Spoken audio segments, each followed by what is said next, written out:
আলাইকুম সবাইকে, আশা করি সবাই ভালো আছেন। ঘুম থেকে উঠে একটু ফ্রেশ হয়ে বেরিয়ে পড়লাম বাজারের উদ্দেশ্যে।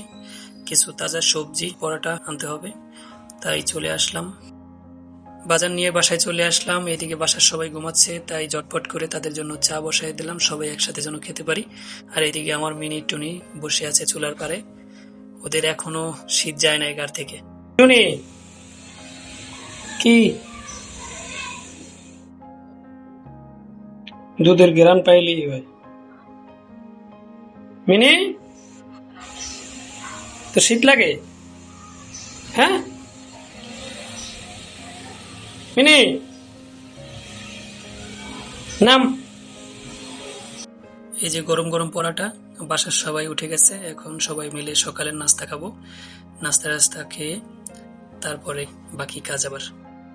নাস্তা খেয়ে চলে আসলাম আবার পাকের ঘরে। ভেন্ডি আছে, দুপুরের জন্য পাক শাক হবে। ভাত বসিয়ে দিয়েছি চুলায়। যা পারি আর কি, তেমন একটা পারি না, তাও অসুস্থ সবাই, তাই যতটুকু পারি চেষ্টা করছি আর কি।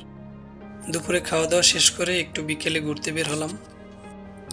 সারাদিন বাসার ভিতরে থাকার পর বিকেলের বাতাসটা বেশ ভালোই লাগছে। শুভ সন্ধ্যা। এখন সন্ধ্যার জন্য সবার জন্য নুডলস বানাইতেছি, সবাই মিলে একসাথে যেন নুডলস খাইতে পারি। আমার নুডলস পাকশাক করা শেষ, এখন সবাই একসাথে মিলে নুডলস খাইতেছি।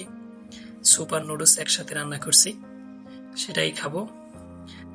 নুডলসটা খুব দারুণ ছিল, বেশ মজা লাগছে।